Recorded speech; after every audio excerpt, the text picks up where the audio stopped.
Monsieur le Président du Sénégal, cher Macky Sall, cher ami, messieurs les chefs d'État, monsieur le Président de la Commission de l'Union africaine, madame la ministre française des Armées, monsieur le Président de la Croix-Rouge internationale, mesdames et messieurs les ministres, chers experts, chers participants, c'est pour moi à la fois un privilège, c'est un honneur, c'est un plaisir de porter ici la voix de l'Union européenne à l'occasion de ce forum de Dakar qui, édition après édition, démontre sa valeur ajoutée, démontre son utilité pour échanger, pour s'écouter mutuellement, afin de tenter de bâtir ensemble des convergences politiques, des convergences stratégiques, et de tenter de déployer le meilleur de chacune et de chacun d'entre nous au service d'un projet et d'un espoir commun pour la paix, pour la sécurité, pour la stabilité, a fortiori dans un moment où le monde est confronté à cette menace du Covid qui nous ébranle, qui bouscule nos repères et qui nous amène à l'exigence d'agir le plus possible ensemble pour relever ce défi. Alors, j'avais prévu un discours écrit, mais l'inspiration au travers des discours précédents m'amène à faire le choix plutôt de parler avec spontanéité, de parler avec mes sentiments personnels quand je me tiens aujourd'hui devant vous. J'ai été naturellement impressionné, une fois encore, cher Macky Sall, par la puissance et la vision de ton message pour le continent africain, la puissance de ton message global pour le monde. J'ai été, bien sûr, touché, ému par la sincérité et la force du message exprimé par le président Cyril Ramaphosa, spécialement sur la question du Covid et des vaccins, et bien sûr, j'y reviendrai dans quelques instants. Et puis, naturellement, il y a quelques instants, la présentation chirurgicale, lumineuse, extrêmement utile de la crise sécuritaire au Sahel, présentée par le président Bazoum. C'est pour cela, je vous le dis, je suis ici devant vous avec humilité, avec modestie, pour écouter, pour entendre et pour réfléchir avec vous, afin que cette action commune, portée par l'Afrique, portée par l'Europe, puisse être utile pour la stabilité, pour nos peuples, mais également pour l'avenir du monde. Mesdames et messieurs, ça n'est pas un secret. Cela a été d'ailleurs évoqué. Nous avons, leaders africains, leaders européens, l'ambition de nous retrouver à Bruxelles pour le prochain sommet entre l'Union africaine et l'Union européenne, après le sommet d'Abidjan, et beaucoup de choses se sont passées dans le monde depuis ce sommet d'Abidjan. Et je voudrais partager avec vous cet espoir et formuler peut-être quelques idées, quelques réflexions à l'approche de ce moment que j'espère sera un moment différent, un moment qui pourra, je l'espère, donner un élan, donner une impulsion, avec cette idée portée par de plus en plus d'amis africains, d'amis européens, cette idée d'une nouvelle alliance Afrique-Europe, d'un nouvel engagement bâti autour, j'en soumets la proposition, d'un double pacte. Un pacte pour la prospérité, un pacte pour le développement inclusif, un pacte pour connecter cette zone de libre-échange continentale avec le marché intérieur davantage, pour plus de bénéfices partagés, mais également, bien sûr, cela va de pair, un pacte pour la sécurité et un pacte pour la stabilité. Mais avant de venir sur ces pactes et ces engagements sur la substance, il me semble qu'il est utile, en préparation de ce sommet, de tenter de décrire, dans le respect mutuel, quels devraient être les principes fondateurs pour ce changement de logiciel, que j'espère plutôt radical pour ce qui me concerne, parce que je pense qu'il faut effectivement, dans ce moment de notre histoire, changer le paradigme de ce partenariat entre l'Afrique et l'Union européenne. Le premier principe, et Macky Sall l'a décrit une fois encore à la tribune des Nations Unies avec des mots justes. Et Macky, je te cite de mémoire, quand tu disais à la tribune des Nations Unies, je me tiens devant vous, moi, leader africain, et je vous dis que l'avenir devra mieux prendre en compte le respect de nos différences, mieux considérer que la diversité, c'est une force, ça n'est pas une faiblesse. Cet engagement pour la coopération, pour le respect des partenaires égaux, pas simplement dans le discours, mais dans la réalité, du comportement dans la réalité de l'action, c'est le premier élément qui devrait, je le crois, fonder cette nouvelle alliance entre l'Afrique et l'Europe. Le deuxième élément qui doit nous retrouver, nous rassembler, parce que nous partageons, j'en suis totalement convaincu, cet ADN, c'est le respect pour la dignité personnelle, pour la dignité humaine, pour les libertés, pour la solidarité. Et nous avons, nous aussi, Européens, à apprendre beaucoup du reste du monde et de vous, les Africains. Cette philosophie Ubuntu qui décrit ce lien indescriptible qui rassemble les femmes et les hommes d'où qu'ils viennent, où qu'ils soient, est certainement cette traduction de la solidarité qui pourrait être un élément central, je l'espère en tout cas, dans ce projet tourné vers l'avenir pour cette nouvelle alliance entre l'Europe et l'Afrique. Et puis, il y a un troisième élément, je le crois, que nous devons absolument prendre en considération. C'est le souci d'effectivité. Souvent, il est arrivé dans le passé que, la main sur le cœur très généreux, on dise ce que l'on doit faire ou ce que l'on devrait faire sans le faire dans les mois ou les années qui suivent. Cette effectivité, vous pouvez l'applaudir, ce sera un encouragement pour nous tous d'être encore plus effectifs. Cette effectivité doit supposer que nous soyons prêts, Européens comme Africains, à faire le monitoring, à faire l'évaluation, à voir quand on s'engage quelques mois plus tard, quel a été le chemin accompli, qu'est-ce qui a été réalisé, qu'est-ce qui n'a pas encore été réalisé, comment on corrige, comment on donne les impulsions, comment on traduit cette volonté politique inébranlable pour faire en sorte que des résultats tangibles puissent être ressentis par nos populations respectives. Alors j'en viens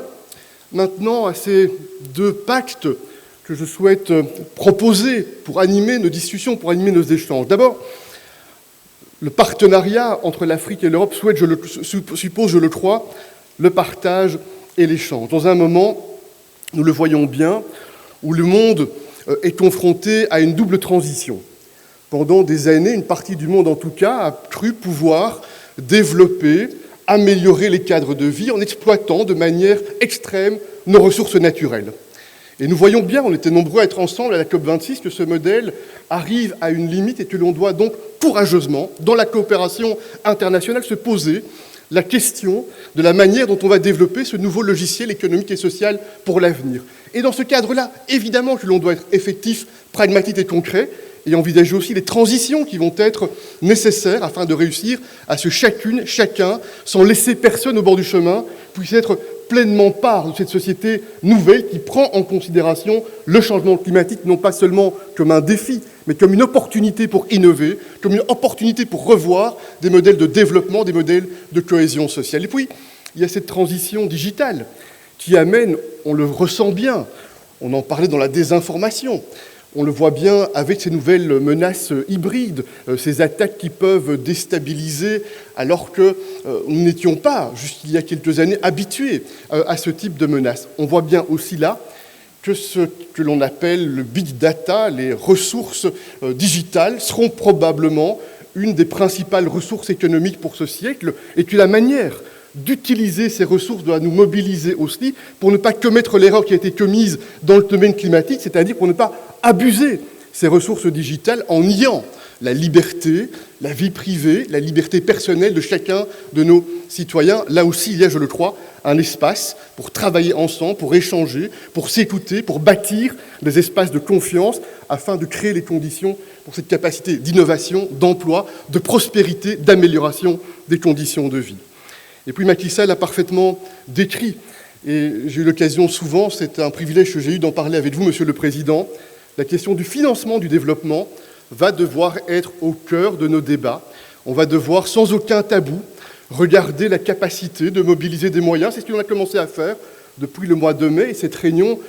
à Paris, organisée par le président Macron, avec les droits de tirage spéciaux. Des premiers progrès significatifs ont été enregistrés, on doit continuer. C'est ce que l'on doit faire aussi avec la question des dettes qui représentent de réels boulets budgétaires pour des pays africains. Comment peut-on agir afin qu'il y ait là une capacité aussi de donner de l'oxygène financier et budgétaire pour relever les défis de la prospérité sociaux, les défis sécuritaires. C'est ce que l'on doit faire aussi, je le crois, en essayant de stimuler le partenariat entre les secteurs publics et privés, créer de l'attractivité, créer de la sécurité juridique, créer de la stabilité qui permettent de faire en sorte qu'on puisse canaliser les moyens vers l'économie réelle, vers des projets qui puissent être réellement porteurs et conformes aux priorités des leaders africains. C'est en tout cas de cette manière-là que je souhaite envisager, chers amis, la préparation de ce sommet. Et je partage évidemment le soutien qui est exprimé à des débats qui ont du reste démarré depuis plusieurs années en Europe sur la question de la justice fiscale internationale et les progrès enregistrés dans le cadre de l'OCDE sur ce point, qui sont la suite de l'action de l'Union européenne, des États-Unis et d'autres partenaires, certainement africains, qui ont été très engagés depuis longtemps pour plus d'équité, pour un monde plus juste et plus équitable sur ce sujet. J'en viens maintenant, très chers amis, chers collègues, à la question de la sécurité. Parce que nous le savons bien, nous pouvons avoir les plus beaux projets, les plus belles ambitions pour la prospérité, pour le développement économique. Là où il n'y a pas de sécurité, là où il n'y a pas de stabilité, le terreau est peu fertile, le terreau est peu propice pour permettre qu'il y ait des capacités de concrétiser les projets dans la réalité. Et sur ce sujet-là, je partage aussi les points qui ont été exprimés, avec la nécessité, j'espère qu'on pourra progresser aussi, de mieux connecter nos architectures de sécurité africaines et européennes. Fort de l'expérience des dernières années, et vous savez que l'Union européenne, avec nos États membres, nous avons tenté d'être présents en soutien, en coopération sur le terrain sécuritaire, bien sûr dans la région du Sahel, également plus récemment au Mozambique, de façon de mettre depuis plus longtemps dans la Corne de l'Afrique également. Je forme le vœu, et peut-être pourra-t-on y revenir dans le cadre de ce sommet, de ces rencontres, que l'on puisse voir de quelle manière, nous, comme Union européenne, avec nos États membres, on puisse mettre à disposition des instruments flexibles, rapides, efficaces, que l'on pourrait déployer dans le cadre de ce dialogue politique indispensable, fait de respect mutuel entre leaders africains et leaders européens, en prenant en compte sérieusement l'ensemble de la chaîne, en prenant en compte aussi les leçons que nous devons avoir apprises les dernières années, notamment à la suite de ce qui s'est passé en Libye, des conséquences pour cette région du Sahel. Prendre en compte l'ensemble de la chaîne, c'est agir pour prévenir les conflits, agir aussi pour faire en sorte, quand il y a des conflits, qu'ils ne deviennent pas plus graves, mais qu'on puisse modérer la situation autant qu'il est possible, agir pour résoudre les conflits par le travail politique, par le travail de médiation, parfois par l'engagement militaire, qui parfois est nécessaire, mais agir aussi et tirer des leçons là est important. Une fois que l'on voit les premiers résultats des bénéfices de la paix, veiller à ce que la consolidation et le caractère durable de cette paix puissent devenir une réalité au service des populations. Voilà, mes très chers amis, les quelques messages que je souhaitais partager avec vous et vous dire mon ambition personnelle, mon espoir aussi, que ce sommet du mois de février puisse être une occasion pour faire un pas en avant, regardant ensemble dans la direction et portant la même ambition. Mais évidemment, je ne peux pas me trouver à cette tribune devant vous et ne pas, cher Cyril Ramaphosa, partager avec vous quelques réflexions en lien avec cette crise qui nous frappe de manière immédiate, imminente, le Covid-19. Et je voudrais encore une fois vous dire mon humilité, ma modestie, parce que je pense que cette crise mondiale doit nous amener chacune et chacun à être modestes. Nous avons appris au fur et à mesure. Et je voudrais dresser le portrait de la manière dont l'Union européenne a tenté depuis le début de cette crise d'agir, probablement parfois avec des erreurs, c'est possible, mais avec une sincère volonté de porter des décisions qui soient favorables pour que l'on puisse ensemble, sur le plan mondial, relever ce défi et vaincre cette crise qui nous frappe. D'une part, l'Union européenne, depuis le jour numéro 1 de cette crise, a été une des grandes régions dans le monde, parmi les seules qui produit des vaccins, qui a décidé de maintenir massivement les exportations de vaccins, quand d'autres grandes régions dans le monde, qui ont des traditions d'exportation et de production de vaccins, avaient fait d'autres choix. En clair, cher président Ramaphosa, au début de cette crise, les populations européennes étaient critiques envers les leaders européens, parce qu'autour de 50% des doses produites au sein de l'Union européenne étaient exportées, là où d'autres pays gardaient et thésaurisaient les doses de vaccins pour leur propre population. Deuxième élément, l'Union européenne a été une des premières entités politiques à se mobiliser pour porter le financement de COVAX. Faire en sorte, effectivement, que l'on considère que personne n'est en sécurité, quand tout le monde n'est pas en sécurité. Et je reconnais, et nous reconnaissons toutes et tous, et on en parle beaucoup avec les collègues africains, qu'il y a aujourd'hui, avec COVAX, un instrument qui est utile, qui est positif, mais il y a des choses à corriger. Et on voit bien qu'il y a des entonnoirs, qu'il y a des freins, qu'il y a des difficultés, que l'on doit identifier ensemble. Et aujourd'hui, moi, je tends la main à tous nos amis africains pour qu'on travaille ensemble, pour identifier les freins, ce qui amène les retards, pour fluidifier davantage la capacité de délivrer effectivement des doses au travers de COVAX. Et puis, il y a les donations bilatérales. L'Union européenne s'est engagée, j'en fais ici une fois encore la promesse, à mobiliser, nous l'avons dit au G7, 500 millions de doses avant la moitié 2022. Et je peux vous annoncer qu'avant la fin de cette année-ci, pour l'ensemble des pays en dehors de l'Union européenne, 250 millions de doses seront effectivement délivrées au départ de l'Union européenne. Et puis, il y a encore 2 points que je voudrais souligner sur ce sujet. Nous avons eu l'occasion, très vite, confrontés à cette crise du Covid, en contact avec nos amis africains, de constater, en regardant la carte du monde, qu'il y a sur le continent africain une faiblesse et une fragilité structurelle. L'absence ou les limitations de capacité de production pharmaceutique et de vaccins. Et c'est un constat que nous avons dressé dans la franchise, dans le respect mutuel. Des discours ont été exprimés par rapport à cela. Parfois, en dehors de l'Union européenne, certains ont fait des discours très spectaculaires, en annonçant, dans un claquement de doigts, la libéralisation des propriétés intellectuelles. Et puis, pas grand-chose de ces produits. L'Union européenne, qu'est-ce qu'elle a fait? Elle a engagé avec les pays, Afrique du Sud, Sénégal, Rwanda, nous sommes en contact maintenant avec le Ghana également, mais quelques autres, qui ont d'ores et déjà des capacités pour accélérer de manière opérationnelle, concrète. Moi, je suis très fier d'être dans un pays, le Sénégal, où en quelques mois, grâce à l'Institut Pasteur et au partenariat innovant à la volonté politique, on sera en capacité, ici, très rapidement, de produire des capacités vaccinales. Merci Macky Sall.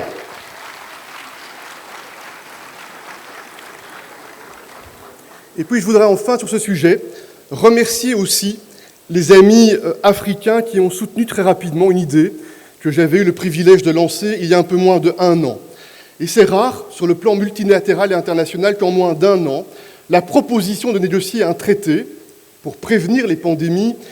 et pour être mieux préparé à l'avenir puisse faire l'objet, au sein de l'Assemblée générale des Nations unies, d'une décision qui a été prise à l'unanimité de démarrer ces négociations. Parce que cette décision qui a été prise il y a une dizaine de jours à l'Assemblée générale de l'OMS,